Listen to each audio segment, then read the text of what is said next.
بسم اللہ الرحمن الرحیم۔ یا نبی سلام علیکہ، یا رسول سلام علیکہ۔ ہمارے ساتھ تشریف فرمائے ہم سب کے پیارے ہر دل عزیز شخصیت، بہت ہی خوبصورت گفتگو فرمانے والے حضرت علامہ مولانا مفتی سلمان احمد اظہری صاحب۔ السلام علیکم ورحمۃ اللہ وبرکاتہ۔ السلام ورحمۃ اللہ تعالیٰ وبرکاتہ۔ قبلہ مفتی صاحب، بہت شکریہ، آج آپ نے پھر وقت عطا فرمایا ہے۔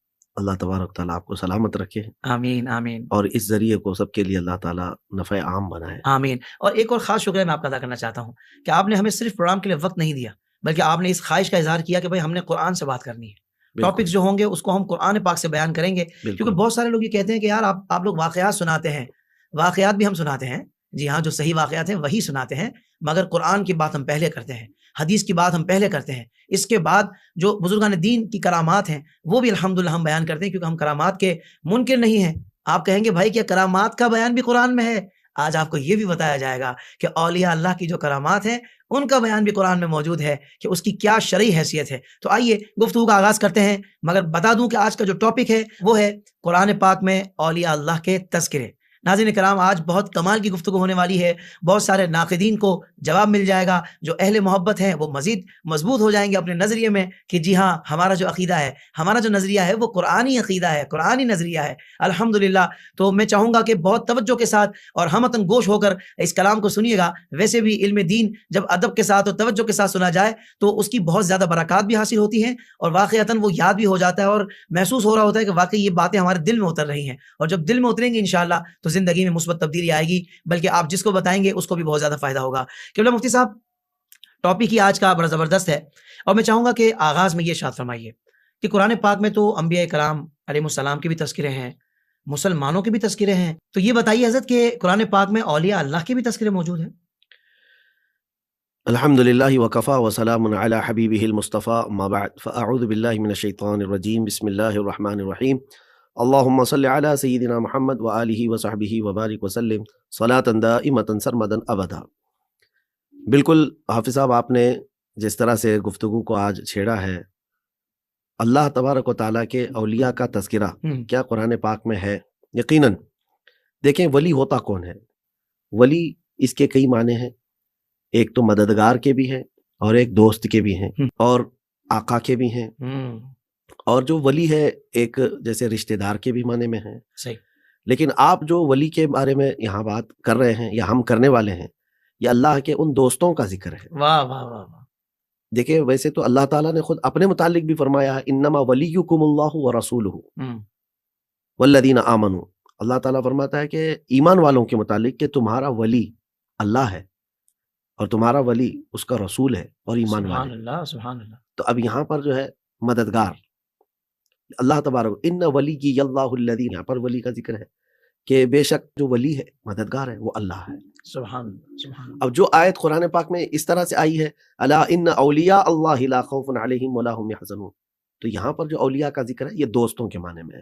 واہ واہ۔ تو عربی کو سب سے پہلے قرآن پاک پڑھنے والے کو یہ بات سمجھ میں آنی چاہیے کہ ایک لفظ ہے لیکن معنی الگ الگ انداز میں، یعنی سیاق و سباق دیکھ کر کے لیے جاتے ہیں۔ سبحان اللہ۔ تو اب یہ ہم بات جو کر رہے ہیں اللہ کے ان اولیاء کی جو دوست ہیں، اس کے محبوب ہیں۔ سبحان اللہ۔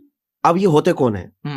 جیسے کہ ہمارا ایک پروگرام یہاں پر آپ سے نشر ہوا ہے کہ اللہ کے نبیوں کے تذکرے، تو نبیوں کی بات میں ہم نے ایک بات یہ عرض کی تھی کہ نبی جو ہے وہ محنت سے اور کسب سے نہیں بنتا، جی، وہ عطا الہی ہے، رب تبارک و تعالیٰ کا سلیکشن ہے۔ لیکن ولی جو ہے، ولی کے لیے یہاں پر جو فرمایا گیا ہے اس کو عبادات پر بھی چھوڑا گیا ہے۔ صحیح۔ اور پھر تو اللہ تعالیٰ کی عطا تو ہے ہی، بہت خوبصورت بات۔ عطا تو ہے ہی، لیکن وہ اپنی عبادات سے اور اپنی محنت سے اللہ کا قرب حاصل کر سکتا ہے۔ واہ واہ واہ واہ۔ تو اب معیار کیا ہے؟ قرآن میں سب سے پہلے یہ سمجھ کے چلنا چاہیے کہ ہم ولیوں کی بات کر رہے ہیں تو ایرا غیرہ نتو خیرہ کسی کو بھی آپ ولی سمجھ لیں، یہ بھی نہیں ہو سکتا۔ ہم پراپر قرآن کی زبان آج استعمال کر رہے ہیں، تو ولی کون ہے؟ تو قرآن ہی کہتا ہے ان اولیاءہ الا المتقون، واہ واہ واہ۔ اس کے اولیاء جو ہیں، اللہ کے ولی، وہ صرف متقی ہی ہوتے ہیں، وہ پرہیزگار لوگ ہیں۔ اب متقی کون ہوتا ہے، پرہیزگار کون ہوتا ہے، یہ ایک لمبی بحث ہے۔ کم از کم اتنی بات سمجھ کر کے چلے، لوگ یہ سمجھتے ہیں آج کہ جیسے فلاں چیز حلال ہے اس کا استعمال کر رہا ہے اور فلاں چیز حرام ہے اس سے بچ رہا ہے۔ تو اب جیسے آپ جو ہے حرام چیزوں سے بچتے ہیں تو آپ کو یہ نہیں کہا جائے گا کہ متقی ہے۔ حرام چیز سے بچنے والا تو مومن ہے،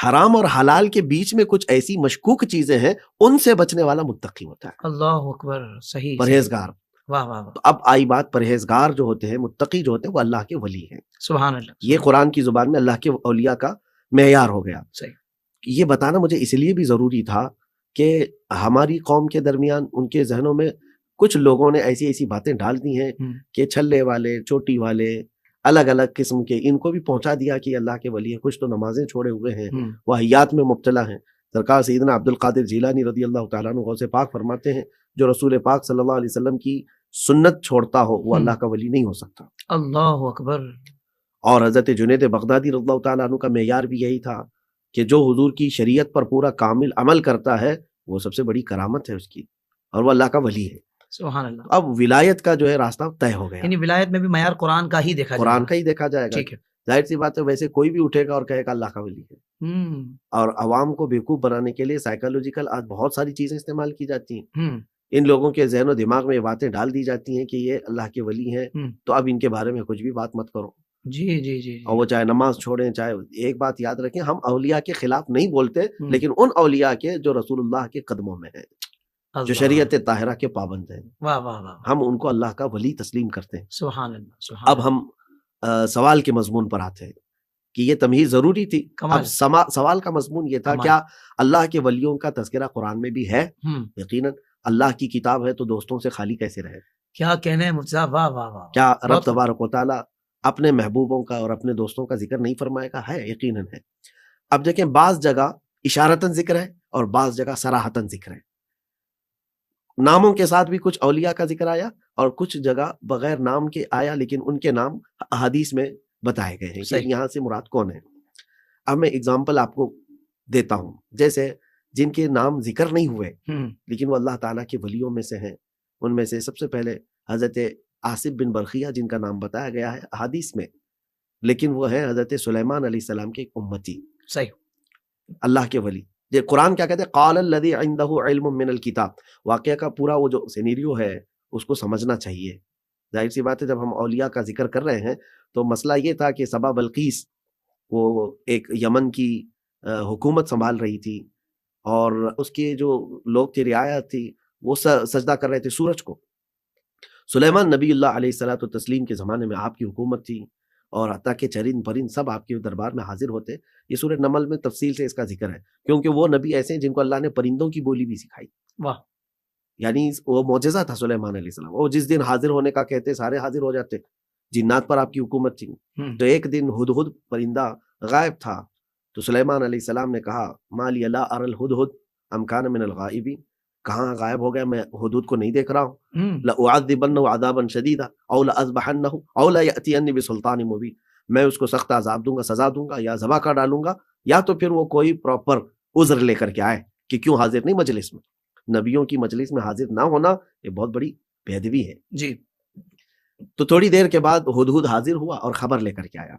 کیا؟ یہی خبر کہ سبا بلقیس ایک خاتون ہے اور لوگوں پر حکومت کرتی ہے، اور اس کے رعایا سجدہ کرتے ہیں سورج کو، اور اس کا ایک تخت ہے اور اس پر وہ بیٹھتی ہے، اس تخت کی حفاظت پر کئی لوگ مامور ہیں۔ یہ خبر لے کر کے آیا۔ صحیح، تب پھر سلیمان علیہ السلام نے خط بھیجا اسی ہدہد کے ذریعے سے، جس میں قرآن پاک میں پورا لکھا ہوا ہے کہ انہ من سلیمان و انہ بسم اللہ الرحمن الرحیم۔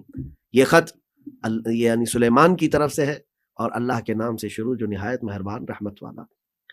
اور آپ نے حکم دیا کہ آ جاؤ اللہ تبارک و تعالیٰ کی عبادت میں اور غیر اللہ کی عبادت کو ترک کر دو۔ بہت اچھا، تو پھر یہ معاملہ ہوا کہ سبا بلقیس نے اپنی رعایا سے پوچھا، رعایا نے کہا ہم لڑیں گے، تو بلقیس نے کہا کہ نہیں، لڑائیوں میں اکثر نقصان ہوتا ہے۔ ہم دیکھتے ہیں کہ عام طور پر ایسے لوگ جو خط بھیجتے ہیں، اگر ان کو مال و دولت دے دیا جائے تو پھر وہ خاموش ہو جاتے ہیں، اور حقیقت میں یہ کوئی نبی ہیں تو مال و دولت نہیں دیکھیں گے۔ تو اس نے بہت سارا مال تحفے میں بھیجا۔ سلیمان علیہ السلام کے پاس جب یہ تحفہ آیا تو آپ نے رد کر دیا۔ اتمیدوننی بمال فما آتانی اللہ خیر مما آتاکم، نبی نے کیا جواب دیا تھا، تیور دیکھے، کیا تم اس مال سے میری مدد کرنا چاہتے ہو؟ اس سے کئی گنا زیادہ بہتر مال اللہ نے مجھے دیا ہے۔ کیا بات ہے، واہ واہ واہ، تو انبیاء اکرام علیہ السلام بے نیاز زندگی گزارتے رہے۔ تو پھر جب سبا بلقیس کو یہ کہا گیا تو وہ وہاں سے نکل پڑی۔ یمن کہاں، اور سلیمان علیہ السلام فلسطین میں۔ اب دربار کی بات یہ تھی کہ سلیمان علیہ السلام نے اپنے درباریوں میں سے کہا کہ بلقیس وہاں سے نکل کر کے آ رہی ہے، اس کے آنے سے پہلے اس کا وہ بھاری بھرکم تخت کون لے آئے گا؟ قال عفریت من الجن انا آتیک بہ قبل ان تقوم من مقامک، ایک جن، سرکش جن کھڑا ہوا اور کہنے لگا کہ میں وہ تخت لے کر کے آؤں گا. تو پوچھا کب تک؟ کہا آپ کی مجلس ختم ہونے سے پہلے لے کے آؤں گا. یہ بھی کمال کی بات ہے کہ مجلس ختم ہونے سے پہلے اگر وہ تخت لا سکتا ہے. تو یہاں رک کر کے میں کہوں گا کہ جنات کی طاقت ویسے بھی لوگوں میں آج بھی مشہور ہے. بہت سارے لوگ تو وظیفے اس کام کے لیے کرتے رہتے ہیں کہ موکل مل جائے، قابو میں آ جائے، اور کچھ تو بیوقوفی بنائے رہتے ہیں بالکل صحیح کہ ہمارے ہاتھ میں اتنے جنات ہیں، اتنے موکل ہیں. تو جنات کی طاقت کیا ہے وہ بھی سن لیں قرآن میں، اور اللہ کے ولیوں کی طاقت کیا ہے. کیا کہنا ہے. تو جن حاصل کرنا ہے یا ولی کے قدموں میں آنا ہے. سبحان اللہ. تو جب سلیمان علیہ السلام نے جواب یہ سنا تو کہا کہ نہیں، اس سے بھی جلدی کوئی لا سکتا ہو. محفل ختم ہونے سے پہلے لانے کی بات کیا جن نے. تب پھر یہ آیت آئی جس پر آج ہماری گفتگو ہے. سبحان اللہ. سبحان یہاں تک کا مجھے بتانا اس لیے بھی ضروری تھا کہ میں اس واقعے سے سب کو جوڑ دوں. جی. اب قرآن پاک کی آیت شروع ہوتی ہے، قال الذی عنده علم من الکتاب انا آتیک بہ قبل ان یرتد الیک طرفک. ایک وہ بندہ کھڑا ہوا جس کے پاس کتاب کا علم تھا. قرآن پاک میں یہ آیا ہے، اب یہ نام کا ذکر نہیں ہے. صحیح. ایک وہ بندہ کھڑا ہوا جس کے پاس کتاب کا علم تھا. کون سی کتاب؟ سلیمان علیہ السلام کے پاس زبور تھی. صحیح. داؤد علیہ السلام کی کتاب. تو کتاب کا علم تھا اور اس نے کہا میں لے کر کے آؤں گا وہ تخت. کب؟ اے اللہ کے نبی آپ کی پلک جھپکنے سے پہلے. واہ واہ واہ واہ. یہ کہا فلما رآہ مستقرا عنده. قرآن یہ کہتا ہے کہ یہ تو بات چل رہی تھی، پھر سلیمان علیہ السلام نے پلٹ کر کے دیکھا تو تخت حاضر تھا. سبحان اللہ. سبحان اللہ. واہ واہ واہ. یہ کمال کی بات. اب اس کا کوئی انکار کر سکتا ہے قرآن پاک میں؟ بالکل نہیں کر سکتا. یہ اللہ کے ولی کا ذکر چل رہا ہے. یہاں تو سلیمان علیہ السلام اللہ کے نبی ہیں، معجزہ تو ان کے پاس خود ہے کہ وہ ہواؤں میں سفر کرتے، ہواؤں کو اللہ نے ان کے تابع بنایا تھا. وہ خود ہی وہ ساری چیزیں حاصل کر لیتے، ہواؤں کو حکم دیتے، ہوا اڑا کر تخت لے آتی. جی.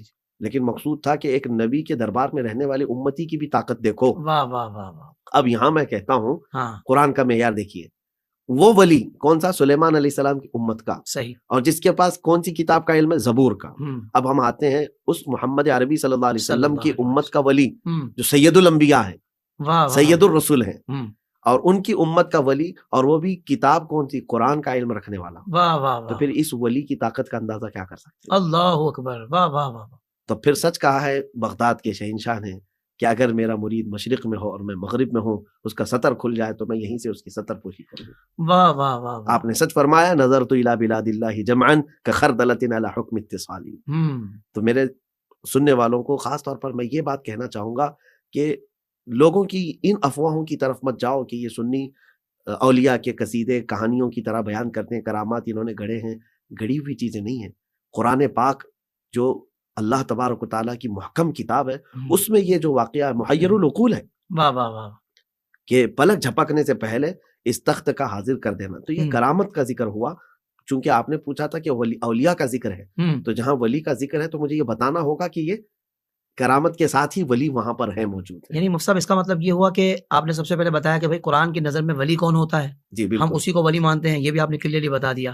اور اس کے بعد آپ نے قرآن میں حضرت سلیمان علیہ السلام کے ایک امتی کا واقعہ آپ نے بتایا. واقعہ بھی ہے، ولی بھی ہے، کرامت بھی ہے. بالکل ٹھیک ہے نا.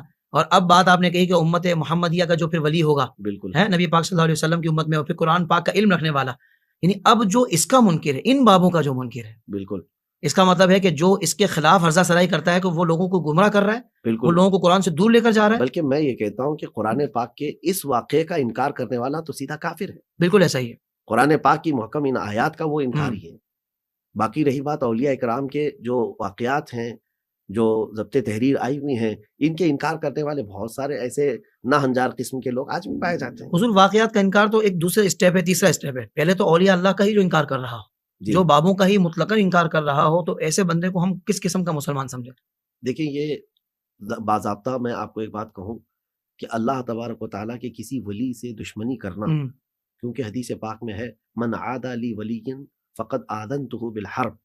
جو میرے کسی ولی سے دشمنی کرتا ہے، اللہ فرماتا ہے میں اس سے جنگ کا اعلان کرتا ہوں. اللہ تو وہ بندہ تو اللہ سے حالت جنگ میں ہے، تو رب تبارک و تعالیٰ کی پکڑ تو آئے گی. آپ دیکھیں. بہت اچھا، بہت اچھا. اچھا، اور اس کو ہم آگے کمپلیٹ کرتے ہیں. ہم نے تو ذکر یہ کیا، اور ایک ذکر ملتا ہے جو سورہ کہف کے آخر میں ہے. اختلافات ہیں اس کے روایات کے اندر کہ حضرت موسیٰ علیہ السلام اور حضرت خضر کے جو معاملات ہوئے، تو حضرت خضر نبی ہیں یا ولی ہیں، اس میں اختلافات ہیں. صحیح. علماء کی بہت ساری آراء الگ الگ آئی ہیں. بعض نے کہا ولی، اگر ولی ہیں تو ان کا بھی تذکرہ آیا ہے، اور نبی ہیں تو نام وہاں پر ذکر موجود نہیں ہے. تیسری چیز حضرت لقمان حکیم کا، ان کے متعلق بھی یہ ہے، کم از کم یہ تو ہے کہ حضرت لقمان حکیم کی نبوت پر کسی کا اس طرح اجماع یا اتفاق نہیں ہے، ورنہ وہ نبی ہوتے تو انبیاء اکرام علیہ السلام کی فہرست میں ان کا نام آیا ہوتا. تو لقمان حکیم صالح بندوں میں سے تھے، اللہ کے ولیوں میں سے تھے. اس سے بڑھ کر کے کیا ہے کہ اللہ نے ان کی نصیحتوں کو قرآن میں بیان فرمایا، جو انہوں نے اپنے بیٹے کو فرمایا. تو لقمان حکیم کا ذکر ہے. اور اس کے علاوہ اولیاء اکرام میں اگر آپ کو میں بتاؤں تو سب سے بہترین چیز حضرت بی بی مریم کا ذکر، پوری سورہ موجود ہے. کیا بات ہے حضرت، پورے سورہ موجود ہے. یہ ناموں کا ذکر ہے حضرت بی بی مریم کا. اچھا ساتھ میں یہ بھی دیکھ لیں آپ کہ جب حضرت بی بی مریم کی ولادت ہوئی تو ان کی ماں نے منت کی تھی کہ ان کو بیت المقدس میں وقف کروں گی، تو انہوں نے تو لا کر کے وقف کر دیا. بیت المقدس کے متولی اس وقت جو ہے حضرت زکریا علیہ السلام تھے. ان کے خود بھی اولاد نہیں تھی. وہ حضرت بی بی مریم کو دیکھتے تھے، اور قرآن پاک کی سورہ آل عمران کی آیت ہے کلما دخل علیہا زکریا المحراب وجد عندہا رزقا. جب جب حضرت زکریا محراب مریم میں جاتے تو دیکھتے ان کے پاس رزق موجود ہے. اور وہ کون سا رزق؟ بے موسم کے پھل وہاں پر رکھے ہوئے ہیں. صحیح. اور وہ پوچھتے قال یا مریم انا لکی ھذا، مریم یہ تیرے پاس کہاں سے آتا ہے؟ قالت ہوا من عند اللہ. بچپنا ہے ان کا حضرت بی بی مریم کا. وہ کہتے ہیں کہ یہ اللہ کی طرف سے ہے. اللہ. ان اللہ یرزق من یشاء بغیر حساب. بے شک اللہ جس کو چاہتا ہے بے حساب عطا کرتا ہے. سبحان اللہ. تو اس بی بی مریم کی پرورش، ان کی کفالت، ان کی تربیت بیت المقدس کے اندر ہو رہی ہے. اور وہ نہایت پاکیزہ خاتون جن کا ذکر قرآن پاک میں، اور وہ حضرت عیسیٰ علیہ السلام کی ماں ہے. اب آپ اندازہ کریں کہ نبی تو نہیں ہو سکتی، نبی نہیں ہو سکتی، اب ہے تو پھر ولی ہے. ولیہ ہیں، عورتوں میں ولیہ ہو سکتی ہیں. اچھا ایک فرق مجھے بتانا تھا کہ نبوت میں عورت کو نہیں ہے، یعنی عورت نبی نہیں ہو سکتی، لیکن عورت ولی ہو سکتی، ولی ہو سکتی، اللہ کی ولیہ ہے. سبحان اللہ. تو یہ میں نے 4-5 ذکر جو قرآن پاک میں آئے ہیں سبحان بتائے. اور اچھا سکندر ذوالقرنین کا بھی نام ہے، سکندر ذوالقرنین کا بھی، وہ بھی اللہ کے ولی ہیں. ہاں، کیونکہ ان کا بھی تذکرہ موجود ہے قرآن پاک میں، اور وہ تفصیل کے ساتھ موجود ہے. کسی اور وقت میں اس پر بھی انشاءاللہ سیر حاصل گفتگو کریں گے. سبحان اللہ سبحان اللہ. تو مفتی صاحب ابھی آپ نے جو ذکر کیا کہ بھائی قرآن پاک میں اولیاء اللہ کا ذکر ہے، وجوہات کیا ہیں، حکمتیں کیا ہیں؟ ویسے تو اللہ ہی جانتا ہے کیا کیا حکمتیں ہیں، مگر جو ایک علماء کرام، علماء ہمارے جو اکابر علماء کرام نے بیان کی ہے، میں چاہوں گا اس میں سے کچھ بیان ہو جائے کہ وجوہات اور حکمتیں کیا ہیں اولیاء اللہ کے ذکر کی. دیکھیں قرآن پاک میں اللہ تبارک و تعالیٰ نے پچھلی قوموں کا بھی ذکر فرمایا، نبیوں کا بھی ذکر فرمایا، امتوں کا، یہ سب اذکار، عذابات کا بھی، انعامات کا بھی. صحیح. تو ان کے ذکر سے مقصود جو ہے خاص طور پر عبرت ہے، کہ کیونکہ قرآن اب امت محمدیہ کے لیے ہے، اور امت محمدیہ کو ہر طرح سے پچھلے واقعات اور پچھلے معاملات سے اس طرح سے ہدایت کا راستہ اس کو بتانا ہے، ہدایت کا راستہ بتانا. اب ہدایت کا راستہ کون سے لوگوں کو آئیڈیل بنا کر کے بتایا جائے گا؟ جن پر اللہ کا انعام اترا ہے. سبحان اللہ. تو اللہ تبارک و تعالیٰ کا انعام جن پر اترا ہے وہ انبیاء ہیں، صدیقین ہیں، شہداء ہیں، صالحین ہیں. ان کا ذکر اسی لیے کرایا جاتا ہے یا کیا جاتا ہے تاکہ آنے والی قوموں کے لیے ہدایت کا راستہ متعین ہو جائے کہ میرا راستہ وہی ہے جو یہ چل کر کے. سبحان اللہ سبحان اللہ. مفتی صاحب میں سمجھتا ہوں کہ قرآن پاک میں اللہ کے پیاروں کی، اللہ کے ولیوں کی نشانیاں تو واضح طور پر بیان ہو گئی، کیونکہ ہم تو نماز میں دعا کرتے ہیں کہ اہدنا الصراط المستقیم فی صراط الذین انعمت علیہم. بالکل. جن پر انعام ہوا ہے ان کی نشانیاں بیان ہو گئیں، اور وہ قیامت تک آتے رہیں گے. بالکل. جب وہ قیامت تک آتے رہیں گے تو پھر تذکرے بھی ہوتے رہیں گے. بالکل. اللہ اکبر. تو یہ بات تو ہمیں سوچنی اور سمجھنی چاہیے کہ بھائی ظاہر بات ہے کہ یہ اللہ کے ولی ہیں، اور ہر دور میں معیارات دنیاوی اعتبار سے تبدیل ہوتے ہیں، پر قرآن و حدیث اپنی جگہ مسلم ہے. قرآن و حدیث کی تعلیمات اپنی جگہ ایک اتھینٹک ہیں الحمدللہ، اور ان پر عمل کرنے والے ہر دور میں آتے ہیں اور عمل کر کے اپنے عمل سے بتاتے ہیں کہ بھائی اس دور میں بھی قرآن و حدیث پر اس انداز سے عمل کیا جا سکتا ہے، اور یہی اللہ والے لوگ ہیں، اور یہی ہمارے لیے رول ماڈل ہر دور میں رہتے ہیں، اور ہم ان کا تذکرہ کرتے رہیں گے، اور ان کے ذکر سے ہمیں کوئی نہیں روک سکتا، نہ ہم رکنے والے انشاءاللہ. مفتی صاحب مزید آگے بڑھتے ہیں. یہ بڑا اہم سوال ہے جو میں آپ سے کرنے لگا ہوں کہ اللہ کے ولیوں کو ماننا، ان کے تصرفات، ان کے اختیارات کو شرک کا نام دے دینا، مطلب یہ کیا ہے؟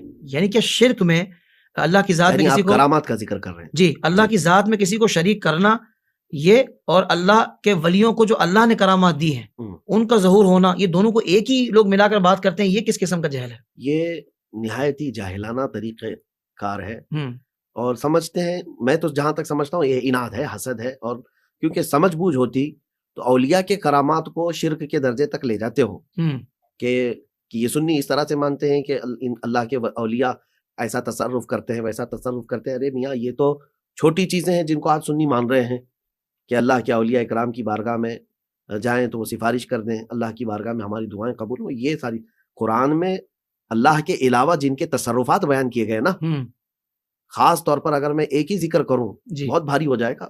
سبحان حضرت اللہ. عیسیٰ علیہ السلام کا, عیسیٰ علیہ السلام کیا کہتے تھے؟ ابری الاکمہ والابرص واحیی الموتى, میں کوڑیوں کو صحیح کرتا ہوں. خود عیسیٰ علیہ السلام کا فرمان ہے. اللہ اکبر. اور برص کی بیماری والوں کو میں صحیح کرتا ہوں. واحیی الموتى, اور میں مردوں کو زندہ کرتا ہوں.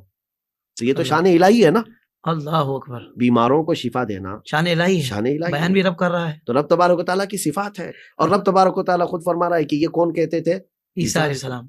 اور بلکہ یہاں تک بھی ہے اخلق لکم من الطین, ہم، میں مٹی سے تمہارے لیے پرندے بناؤں گا, پھونک ماروں گا, اڑ جائیں گے. ہم، کہایۃ الطیر فانفخ فیہ فیکون طیرا باذن اللہ, میں ان کو اڑتا ہوا پرندہ بناؤں گا اور اس میں پھونک ماروں گا, وہ اڑنے لگ جائیں گے. ہم، لیکن قرآن پاک میں ایک ذکر بار بار آیا ہے. عیسیٰ علیہ السلام کی یہ تصرفات جہاں ذکر کیے گئے نا, باذن اللہ باذن اللہ. سبحان اللہ. عیسیٰ علیہ السلام یہ کہتے تھے اللہ کے حکم سے بہت اچھی. میں مردے کو زندہ کر دوں گا, ہم، اللہ کے حکم سے میں کوڑیوں کو صحیح کر دوں. حالانکہ یہ سارے کام شان الہی سے تعلق رکھتے ہیں, واہ واہ صفات واہ. الہیہ میں, لیکن اللہ کے حکم سے جب یہ چیزیں ہو سکتی ہیں ہم، تو اللہ اپنے محبوبوں کو یہ تصرف عطا کرے تو کسی کے پیٹ میں درد کیوں ہے, ہم. کسی کو تکلیف کیوں ہے اس بات کی؟ قادر مطلق ہے وہ. قادر مطلق ہے, وہ جسے چاہے تصرف عطا کرے. ہم، ہاں بس بات اتنی ہے کہ ماننے والے کے بارے میں یہ دور بیٹھے ہوئے یہ الزام تھوپ دیتے ہیں ہم، کہ یہ اللہ کے ساتھ اس کو شریک ٹھہرا رہا ہے. کیا تم نے اس کے دل کو چیر کر کے دیکھا کہ یہ جس ولی کے تصرف کو مان رہا ہے اس کو خدا سمجھ کے مان رہا ہے؟ اللہ. کیا اس کو بھی وہ خدا کا درجہ دیتا ہے کہ ایک خدا وہ ہے جو میرا رب العالمین ہے اور ایک خدا یہ ہے؟ اس طرح کسی کا عقیدہ نعوذ ہے؟ باللہ, نہیں بالکل نہیں. الیاذ باللہ. بلکہ جتنے بھی سنی صحیح العقیدہ عوام ہو کہ علماء ہو, سب اس بات کا اعتراف کرتے ہیں کہ اولیاء کو جو تصرفات ہیں وہ رب کی عطا سے ہیں, ہم، وہ اللہ کی عطا سے ہیں. واہ واہ واہ. تو یہاں شرک کا کوئی عمل دخل ہے ہی نہیں, صحیح, یعنی اس کا مطلب یہ ہوا قبلہ کہ وہ غیر اللہ اور ولی اللہ کے مفہوم کو سمجھے ہی نہیں ہے سمجھے ہی نہیں کہ ہے. غیر اللہ کون ہے اور ولی اللہ کون ہے. اور ہزار بار علماء نے سمجھایا ہے, ہم، اور سمجھ تو اتنی آتی ہوگی, ہاں ہاں ہاں, لیکن یہ اناد ہے, اناد ہے. او ہو. یہ حسد ہے, اور بھولی بھالی قوم کو گمراہ کرنا. اچھا تو یہاں پر میں جی بیچ میں جی حضور, جب گفتگو چل رہی ہے تو اس کو کمپلیٹ کر لینا چاہیے. ضروری ہے, بہت ضروری ہے. کچھ جاہل عوام کچھ حرکتیں کرتی ہیں ہم، اور یہ اسی کو کیچ کرتے ہیں کہ یہ دیکھو یہ سجدے کرتے ہیں, اولیاء کی قبروں پر جاتے ہیں, سجدے کرتے ہیں, طواف کرتے ہیں. دیکھیں وہ جاہل قوم جن کو شریعت کا علم نہ ہو, وہ دلیل نہیں ہے, کبھی دلیل نہیں ہے. اور ان کی حرکات کو بتا کر کے یوں کہنا کہ یہ ان کا عقیدہ ہو گیا ہے, معاذ اللہ, یہ ایک اللہ. سوچی سمجھی سازش ہے صحیح. جو ہمارے اوپر تھوپی جاتی ہے. ہم بتاتے ہیں, اعلیٰ حضرت امام اہل سنت فاضل بریلوی رحمۃ اللہ تعالیٰ علیہ نے مزارات پر جانے کے آداب بھی پورے لکھے ہیں کہ 4 قدم دور کھڑے رہو. واہ واہ واہ واہ, سبحان اللہ. سجدہ عبادت تو چھوڑیں, سجدہ تعظیم بھی جائز نہیں ہے. ہم، عبادت کا سجدہ تو شرک ہے, تعظیم کے لیے بھی سجدہ شریعت میں حرام ہے. اللہ اکبر. تو یہ سب شریعت کے اصول ان کو بھی پتہ ہے, لیکن جب کسی کو بلیم کرنا ہو یا کسی کے سامنے ڈیگریڈ کر کے بتانا ہو ہم، تو ایسی جھوٹی باتیں لے کر کے اس کو پروپیگنڈا بنایا جائے گا صحیح. اور عوام کو گمراہ کیا یعنی حقائق چھپائے جائیں گے اور یہ چیزیں دکھائی جائیں گی, ہاں. دیکھو ہم اس میں کے خلاف سنی ہیں. عوام سے یہ کہوں گا کہ جب کبھی ایسی تہمتیں لگیں تو پہلے علماء اہل سنت سے رابطہ کر کے پوچھ لیں کیا یہ حقیقت میں ہمارا عقیدہ ہے ہائے ہائے. یا پھر عوام گمراہی میں اس طرح کر جاتی ہے. واہ واہ واہ واہ واہ. اگر کوئی عالم کہتا ہے تو پھر مجھے بتاؤ. سبحان اللہ سبحان اللہ. حضرت یہ تو بالکل آپ نے واضح بات کر دی, اور مجھے لگتا ہے کہ اب یہ چاہ کر بھی انشاءاللہ جو تھوڑے بھی سمجھدار ہیں نا ان کو گمراہ نہیں کر پائیں گے. اور بالکل مفتی صاحب نے بڑی کمال کی گفتگو فرمائی ہے کہ بھائی کہیں بھی آپ کو تذبذب ہو, کہیں پریشانی ہو رہی ہو کہ ہاں یار یہ ہمارے اندر ہے, بھائی پہلے کنفرم کر لیجئے گا اہل علم سے کہ حضرت یہ ہمارا نظریہ ہے بھی کہ نہیں, یہ ہمارے طور طریقے ہیں بھی کہ نہیں. تو آپ کو بتایا جائے گا, جو کہ بتایا جا چکا ہے کہ ان خرافات سے اہل سنت کا دور دور تک کوئی تعلق نہیں ہے. جو یہ ہو رہا ہے ہم خود اس کے خلاف ہے, اور اس کے خلاف بات ہمارے ہی منچ سے کی جاتی ہے اور کی جاتی رہے گی انشاءاللہ. مگر اس کی آڑ میں ہم اولیاء اللہ کے خلاف ہرزہ سرائی بالکل نہیں کرنے دیں گے. یہ تو آپ اپنا ذہن بنا لیں اور ان کو بھی بتا دیں. مفتی صاحب یہ تو جو کرامات کا آپ ذکر فرما رہے تھے وہ اولیاء اللہ تو گزر گئے. سوال میرا یہ ہے کہ بھائی چونکہ اب بھی اولیاء اللہ تشریف لا رہے ہیں, اب بھی اللہ تبارک و تعالیٰ اپنے بندوں کو ولایت عطا فرماتا ہے, تو اب کرامات کا ظہور کیوں نہیں ہوتا؟ تو کیا کرامات کا ظہور ہونے سے ہی پتہ لگے گا کہ اللہ کا ولی ہے؟ یہ بھی ساتھ ارشاد فرما دیں. بالکل, اور آپ نے بہت ہی یہ چبھتا ہوا سوال کیا ہے. اللہ جو بھولی بھالی قوم کو گمراہ کرنے والے دجال ہیں وہ یہ اس طرح کی چیزیں چھوڑتے ہیں جی قوم کے بالکل اندر، بالکل. اور وہ کہتے ہیں کہ یہ تو ان کی بنائی ہوئی کہانیاں ہیں کہ جتنی کرامات یہ بیان کرتے ہیں یہ کہانیاں ہیں. اب غوث کیوں نہیں آتے، اب خواجہ کیوں نہیں آتے؟ اب میں ان کو سب سے پہلے یہ بھی کہوں گا کہ اب ابو بکر صدیق کیوں نہیں آتے، اللہ اب عمر ابن خطاب کیوں نہیں آتے؟ جن کے جو مقامات تھے اللہ تعالیٰ نے ان کو عطا کیے ہیں، وہ واہ. آئے اور گئے. اب جو قیامت کے قریب آنے والا زمانہ ہے اسی اعتبار سے لوگ آتے رہیں گے. اب رہی بات اولیاء کاملین آخر زمانے تک آتے رہیں گے، صحیح. لیکن یہ ضروری نہیں ہے کہ ہر ولی کو آپ پہچانو. واہ واہ واہ واہ. اللہ کے اولیاء اپنے علم سے اپنے عمل سے لوگوں کو نفع دے رہے ہوں گے، لیکن ساتھ میں آپ کو یہ بات وضاحت کے ساتھ مجھے عرض یہ کرنی ہے، کسی بھی ولی کے لیے کرامت معیار نہیں ہے، واہ واہ واہ. اور نہ ہی زبردستی اللہ کے اولیاء بیٹھے بٹھائے کرامات دکھاتے رہتے ہوں. وہ کوئی شعبدہ بازی کے کرتب دکھانے والے لوگ نہیں ہیں کہ روز تمہاری خواہش ہوئی اور اڑ کر کے دکھائیں، روز تمہاری خواہش ہوئی سمندر میں چل کے دکھائیں. وہ اس کام کے لیے نہیں ہے، وہ اللہ کے قرب میں اور اللہ تعالیٰ کی محبت میں سے فنا ہو چکے ہوتے ہیں کہ وہ دنیا و مافیا سے بے خبر ہے. وہ جو کرامات کا ظہور ہوتا ہے وہ بے اختیار ہے ان کا، اللہ اکبر. اور اللہ تبارک و تعالیٰ ان کے ذریعے سے ظہور کرواتا ہے تاکہ امت کو اس سے نفع ہو اور دوسروں کو اس سے درس ہو. صحیح. اور رب تبارک و تعالیٰ کی مشیت ہوگی یقیناً آج بھی وہ اولیاء کاملین اپنی کرامات کا ظہور کریں گے، لیکن یہ شرط نہیں ہے اور یہ ضروری نہیں ہے کہ ہر ولی کرامت دکھائے تو ہی وہ اللہ کا ولی ہے. سب سے بڑی بات یہ ہے، میں یہ کہتا ہوں فی زمانہ نمازوں کی پابندیاں اور شریعت طاہرہ کی پابندی کر لے جانا یہ کمال کا درجہ ہے، بلکہ وہ اللہ کا ولی ہے. سبحان یہ اللہ. ضروری نہیں ہے کہ اب وہ کرامات دکھائے، وہ اللہ کا ولی ہے. واہ واہ واہ. اللہ کا ولی جو اس سے محبت کرتا ہو اور اس کی شریعت کی حفاظت کا خیال رکھتا ہو. اللہ اکبر. اور یہ بھی تو ہم نے سنا ہے حضور آپ علماء سے ہی کہ الاستقامت فوق الکرامت، بالکل کہ واقعی شریعت پر جو بندہ استقامت کے ساتھ گامزن ہو وہ کرامت سے بڑھ کر ہے. بہت بڑی کرامت ہے. واہ واہ واہ واہ. سبحان اللہ. سبحان. یعنی یہ ایک چیز میں آپ کو بتا دوں، کوئی چیز نکال کر کے دکھا دینا یہ آسان ہے، یہ آسان کرامت ہے. ایک وقت میں جیب سے کوئی چیز نکال کے محیر العقول جو کام ہوتے ہیں خلاف واقعہ جو مطلب لوگوں کی سمجھ سے، ہاں تو یہ نکال کر کے دکھا دینا اس کا ظہور آسان ہے، لیکن شریعت کے احکام پر کنٹینیو عمل کر کے دکھانا یہ ایک بہت ہی بڑا چیلنج ہے. بہت اچھے ہیں مفتی صاحب. جس میں مسلسل شیطان پیچھے لگا ہوا ہو اور طبیعت الگ ہے، نفس امارہ الگ ہے، ان سب سے جہاد کرتے ہوئے وہ بندہ شریعت پر استقامت کے ساتھ قائم ہے، تب یہ کرامت نہیں ہے تو اور کیا ہے. سبحان اللہ. ویسے کرامات کا اظہار اگر رب تبارک و تعالیٰ چاہے تو قیامت تک بھی ہوتا رہے گا. واہ واہ واہ واہ. سبحان اللہ سبحان اللہ. مفتی صاحب یقین مانے موضوع ایسا ہے کہ بندہ بس باتیں اس پہ کرتا رہے، پھر اولیاء اللہ کی باتیں، اللہ کے دوستوں کی باتیں ہیں تو اس کی الگ ہی لذت ہے. بہرحال آپ نے بہت سارے کانسیپٹس کلیئر کیے، بہت ساری باتیں جس سے الحمدللہ ہمارے ناظرین کو اندازہ ہوا ہوگا کہ واقعی بھائی اللہ کے ولیوں کا معاملہ بھی بڑا حساس ہے، اللہ کے دوست ہیں، اللہ کو راضی کرنا ہے. تو الحمدللہ جو محبت کرنے والے ہیں ان کو بہت مبارک ہو. اللہ تعالی ہمیشہ ہمیں اپنے پیاروں کی محبت میں زندہ رکھے اور اسی پر عافیت والی موت عطا فرمائے. ویورز، سنی اسلامک فیکٹ چینل کو لائک شیئر اور سبسکرائب کیجیے اور بیل بٹن کو ضرور دبائیں تاکہ آپ کو ہمارے سبھی ویڈیوز ملتے رہیں.